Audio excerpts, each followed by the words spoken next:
Discuss کریں گے۔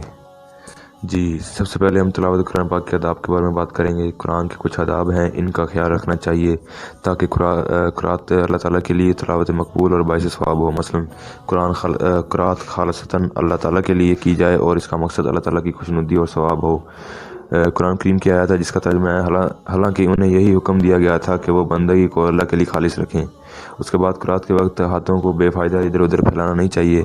مطلب جب آپ قرآن کریم کی تلاوت کر رہے ہوں تو آپ کا دھیان صرف قرآن کریم کی طرف ہو تاکہ آپ بہتر سمجھ سکیں کہ اللہ تعالیٰ کے کیا احکامات ہیں اور ان پر بہتر عمل پیرا ہو سکیں۔ اور اس کے بعد پھر تلاوت شروع کرنے سے پہلے تعوذ پڑھنا لازمی ہے۔ تعوذ میں اعوذ باللہ من الشیطان الرجیم بسم اللہ پڑھ لیں، اور پھر بہتر یہ ہے کہ تلاوت کے وقت قبلہ رخ ہو جائیں کیونکہ یہ سب سے افضل سمت ہے۔ جی، قرآن ٹھہر ٹھہر کر پڑھیں، گویا اسے محبت کے ساتھ آہستگی سے پڑھا جائے، کیونکہ مقصود تو غور و فکر کرنا ہوتا ہے جو جلدی پڑھنے سے حاصل نہیں ہو سکتا، اور قرآن میں جلدی کرنا معنی مفہوم پوری آگاہی نہ ہونے کی نشانی ہے۔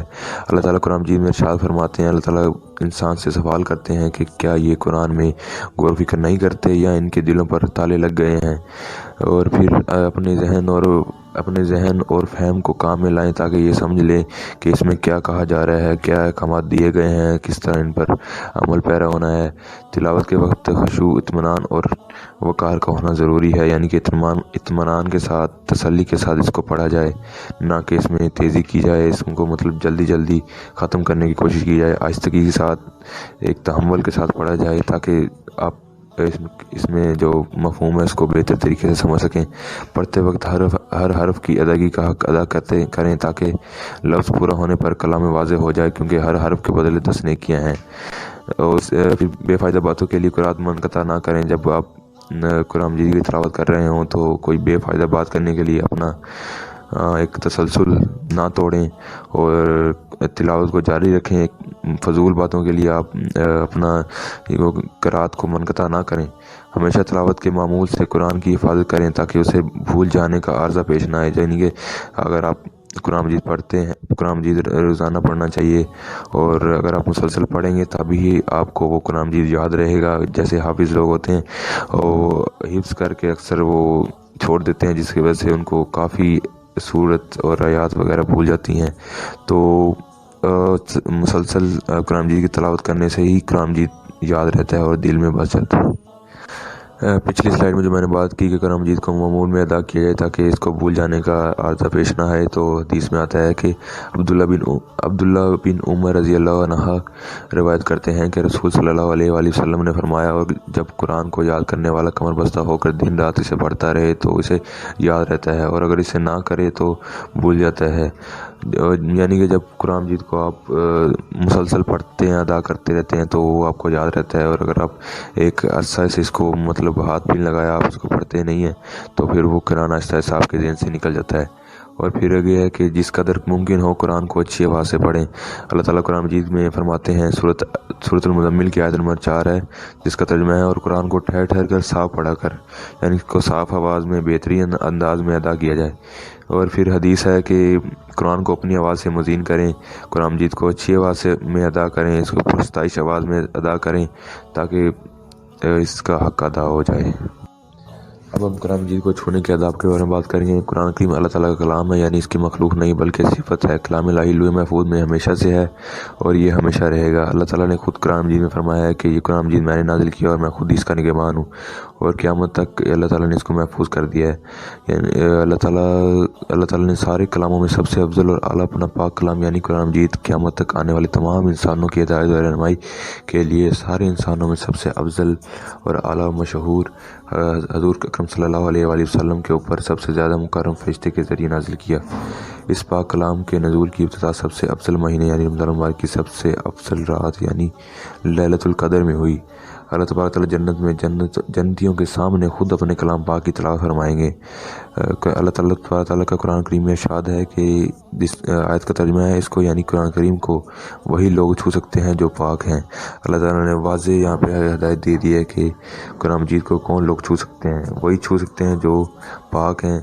اور یہاں پر حضرت عمر فاروق رضی اللہ عنہ کا واقعہ بہت مشہور مقول ہے کہ جب وہ اسلام کی تاریخ میں ہر جگہ ان کا ذکر ہوتا ہے، انہوں نے اپنی بہن کو قرآن پڑھتے ہوئے جب دیکھا تھا تو انہوں نے بھی چاہا کہ وہ بھی قرآن کے ورق جو ہیں، قرآن کے اوراق کو چھونا چاہیں، اس کو دیکھنا چاہیں۔ تو اس کی بہن کیا پڑھ رہی ہے، تو اس کی بہن نے قرآن کی یہ آیت پڑھ کر اس کو چھونے سے دینے سے انکار کر دیا کہ اس کو پاک لوگوں کی سوا کوئی نہیں چھو سکتا۔ حضرت عمر فاروق رضی اللہ عنہ نے مجبور ہو کر غسل کیا اور پھر قرآن کریم کے اوراق پڑھے۔ اور پھر قرآن کو چھونے کے اور بھی کچھ آداب ہیں جن میں حدث سے پاک وضو ہو کر تلاوت کریں، خواہ یہ حدث چھوٹا ہو یا بڑا۔ اللہ تعالیٰ قرآن کریم میں فرماتے ہیں اس پر بس پاک فرشتے ہی ہاتھ لگاتے ہیں، مطلب جو لوگ پاک ہوتے ہیں وہی اس کو ہاتھ لگا سکتے ہیں۔ اس آیت میں پاک بازی کہہ کر جنابت کو خارج کیا گیا ہے، نہ کہ بے وضوئی کو، کیونکہ حدیث شریف میں آتا ہے مسلمان کبھی پلید نہیں ہوتا۔ مسواک کر کے اپنا منہ پاک صاف کر لیں، کیونکہ یہ قرآن کی ادائیگی کی راہ ہے۔ اس کتاب مقدس کو کسی اونچی جگہ اور پاکیزہ مقام پر رکھا جائے، یعنی قرآن کریم ایک مقدس کتاب ہے، اس کا ایک درجہ اور ایک مقام ہے، اور اس درجے اور مقام کا خیال رکھا جائے، اس کو پامال نہ کیا جائے، پاک صاف ستھری جگہ پر قرآن کریم کو رکھا جائے۔ اللہ تعالیٰ قرآن کریم میں فرماتا ہے اس کو ناپاک ہاتھ نہیں لگنے چاہیے، جب بھی چھوا جائے باوضو ہو کر چھوا جائے۔ تو اس آیت سے ہمیں واضح ہو جاتا ہے کہ ہم قرآن کریم کو کس طرح چھوئیں، کس حالت میں چھوئیں۔ اور پھر حالت جنابت اور حیض اور نفاس میں قرآن کریم کی تلاوت بھی جائز نہیں۔ حضرت عمر بن رضی اللہ عنہ سے ابو داؤد اور ترمذی روایت ہے کہ رسول صلی اللہ علیہ وآلہ وسلم نے فرمایا حائضہ اور جنبی قرآن سے کچھ بھی نہ پڑھے۔ تلاوت سے پہلے تعوذ پڑھنا۔ تلاوت شروع کرنے سے پہلے اعوذ باللہ من الشیطان الرجیم پڑھ لیں۔ اگر سورت کی ابتدا سے شروع کریں تو بسم اللہ الرحمن الرحیم پڑھ کر شروع کریں۔ اور تعوذ میں اعوذ باللہ من الشیطان الرجیم آتا ہے، جس کا ترجمہ ہے میں اللہ کی پناہ میں آتی ہوں یا آتا ہوں شیطان مردود سے۔ اگر مرد ہوگا تو آتا ہوں، اگر عورت ہوگی تو آتی ہوں۔ اور پھر ارشاد باری تعالیٰ ہے قرآن کریم کی سورۃ النحل کی آیت نمبر 98 میں اللہ تعالیٰ ارشاد فرماتے ہیں، یعنی جب تو قرآن پڑھے تو شیطان مردود سے اللہ کی پناہ مانگ۔ احکام تعوذ۔ جمہوری علماء کا اس پر اتفاق ہے کہ تلاوت قرآن سے پہلے اعوذ باللہ من الشیطان الرجیم پڑھنا مسنون ہے، یعنی کہ ضروری ہے، خواہ نماز میں ہو یا وہ غیر نماز میں۔ یعنی کہ اگر آپ نماز میں قرآن کریم کی تلاوت کر رہے ہوتے ہیں تب بھی آپ پڑھنا ضروری ہے، اور اگر ویسے قرآن مجید کی تلاوت کر رہے ہیں نماز میں نہیں ہیں تب بھی آپ کا اعوذ باللہ من الشیطان الرجیم یعنی کہ تعوذ پڑھنا ضروری ہے۔ البتہ نماز کی پہلی رکعت کے بعد کے علاوہ دیگر رکعات میں اس کا پڑھنا مسنون نہیں، یعنی کہ پہلی رکعت کے بعد آپ کا اس کو پڑھنا ضروری نہیں ہے۔ اگر آپ پڑھ لیں تو اچھی بات ہے، نہ پڑھیں تو اس کا کوئی وہ ضروری نہیں ہے، نہ اس کا کوئی نقصان یا گناہ ہے۔ سامعین کے لیے ہدایت۔ اللہ تعالیٰ نے قرآن کریم کو توجہ اور خاموشی کے ساتھ سننے کا عمومی حکم دیا ہے۔ قرآن کریم میں اللہ تعالیٰ کا ارشاد ہے اور جب قرآن پڑھا جائے تو اسے غور سے سنو اور خاموش ہو جاؤ تاکہ تم پر رحم کیا جائے۔ کان دھر کر غور سے سنیں، اپنے دل کو حاضر کریں اور جو بھی آیات سن رہا ہو وہ اس پر غور و فکر کرے۔ مطلب آپ جب قرآن مجید کی تلاوت سن رہے ہوتے ہیں تو اس پر غور و فکر اور پوری توجہ کے ساتھ سنیں تاکہ آپ اس کا معنی و مفہوم سمجھ کر اس پر عمل پیرا بھی ہو سکیں۔ سامع یعنی معنی پر مطلع ہو کر عمل کی راہ اختیار کرے۔ مطلب جو سننے والا ہے وہ ان آیات کو سن کر ان کے معنی و مفہوم پر غور و فکر کرے اور ان کی عمل کی راہ اختیار کرے۔ ایسا نہیں ہونا چاہیے کہ اگر انسان تھوڑا سا کام کرنا چاہتا ہے تو سارا ہی نہ کرے، بلکہ سب جس قدر کر سکتا ہے اتنا کرے، بقیہ میں اس کا عذر قبول ہوگا، کیونکہ قاعدہ یہ ہے کہ ناممکن عمل کی وجہ سے ممکن عمل ساقط نہیں ہوتا۔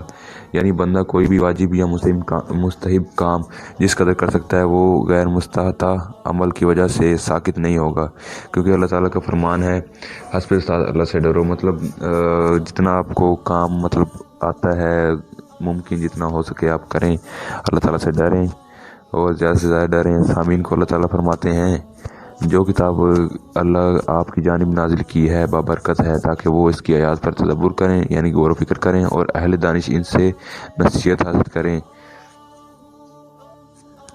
سامعین کے لیے ہدایت۔ اللہ تعالیٰ نے قرآن کریم کو توجہ اور خاموشی کے ساتھ سننے کا عمومی حکم دیا ہے۔ قرآن کریم میں اللہ تعالیٰ کا ارشاد ہے